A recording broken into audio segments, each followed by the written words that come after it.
Hey drummers, hope you're well. Right, shout out to all the channel members asking for more simple Rudiment play-alongs. Here we go, all the way through this one, which is Miley, Cyrus, Flowers. We're going to play boom, chick, 1, 2, 3, 4. Keep it going all the way through.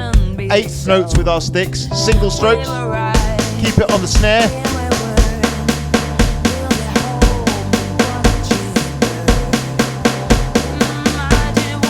So in a minute, we're going to take it around the kit.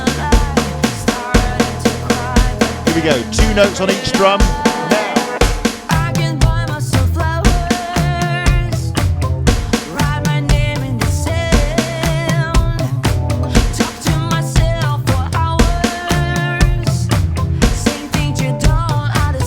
Okay, double strokes, snare drum.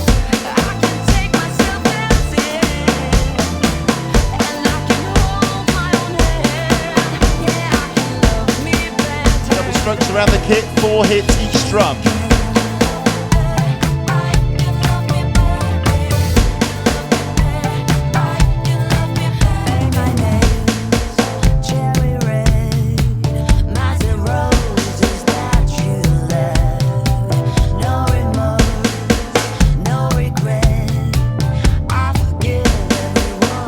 Okay, Paradiddle, snare drum.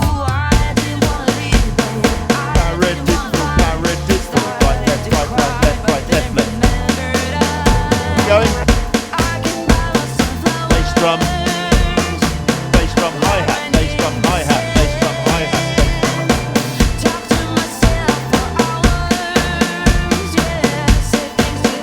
Okay, around the kit, 4 hits on each drum, still Paradiddle.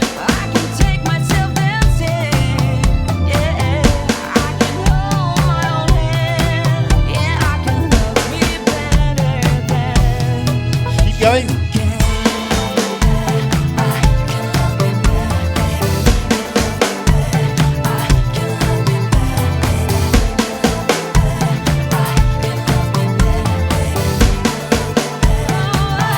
Drop out. Okay, for fun on this last bit, we're going to go twice the rate. 1 and 2 and 3 and 4 and 16th with our sticks, single. Staying on the snare drum.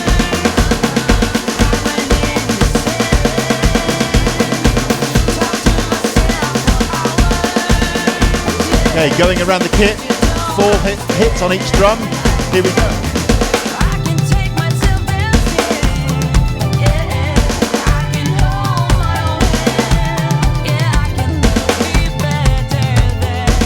Going.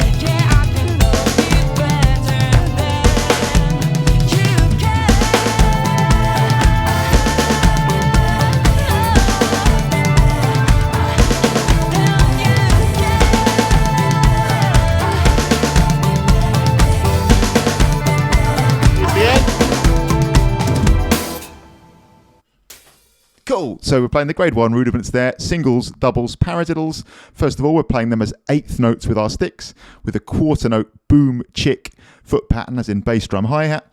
So in the first half there, we're going 1, 2, 3, 4, bass drum, hi-hat. We're just letting that roll all the way through. And over the top, we're playing those 3 basic rudiments, which remember are just sticking patterns as 8th notes. So the singles 1 and 2 and 3 and 4, and right, left, right, left, right, left, right, left. And then the doubles right, right, left, left, right, right, left, left, right, right, left, left. Of course, reverse these stickings if you're left-handed. And then thirdly, paradiddles, paradiddle, paradiddle, right, left, left, right, left, left. Remember that one is onomatopoeia, so para means one stick then the other, and diddle is 2 hits with the same stick, paradiddle, paradiddle. Then we finally went at twice the rate there with the single strokes. So now we played 8th notes with our feet, same pattern, still boom, chick, bass drum, then hi-hat with the foot. 1 and 2 and 3 and 4 and 1 and 2 and 3 and 4 and over the top we played 16th notes, single stroke roll, so 1E and a 2E and a 3E and a 4E and a 1E and a 2E and a 3E and a 4E and a. In all cases we played on the snare drum and then we played it around the kit, just a sort of classic thing we do, just like we do as a warm-up, you know, at the start of a face-to-face session that I teach. As ever with these videos, and I said this a lot, don't I, it all depends where you're at with your drumming. If you're starting off at grade 1, grade 2, hopefully, if you've been working on it for a while, you might find the first half of this okay. If you are grade 1, grade 2, you might well find The second half a bit challenging, but that's cool. But then again, you might be there already. For me, it's a great chance just to think about what are the core basic physical skills that we're cultivating and nurturing and developing here. One is the idea of staying loose. Loose muscle is a fast muscle, also makes your music groove, feel good. I always think if I always feel like if I can stay loose, it gives my own playing the best chance of sounding good. And that feeling for me of the tip of the stick being like a basketball bouncing back as you move around.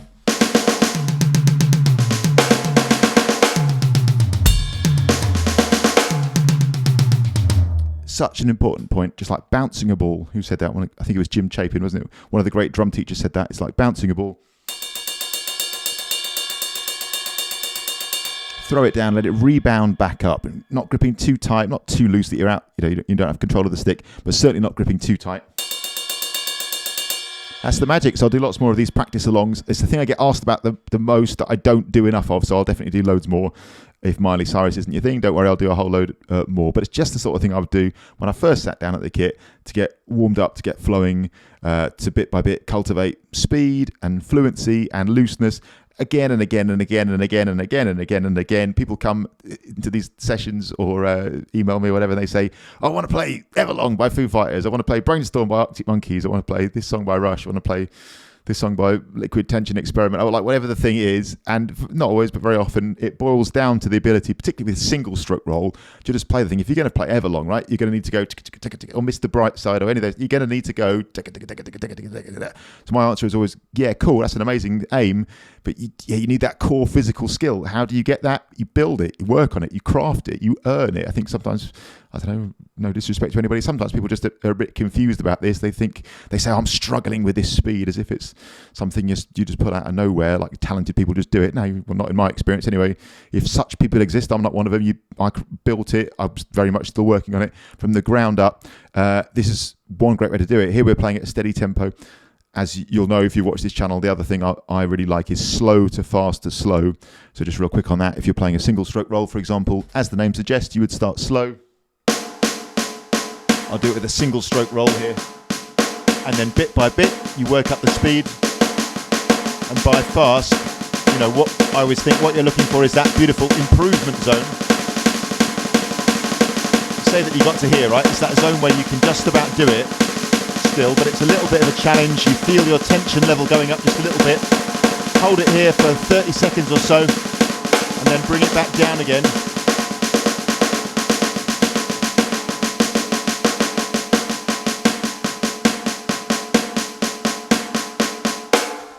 So slow to fast to slow, another age-old classic way to build that speed. And obviously the principle that's based on is the tempo at which you're in that improvement zone, you're in the fast bit, will necessarily increase as you repeat over time, as you become acclimatized to it. Still important to stay loose, still important to let those sticks rebound back like basketballs bouncing on the ground, but just that slow to slow, where fast is that improvement zone where you just feel that level. You can still do it. Really important point. You don't have to stop. You're not like really straining, but I would say your tension level has gone up from, let's say, like a 1 or 2 out of 10 when you're playing very slowly to maybe a 5 or at most a 6 out of 10 tenths.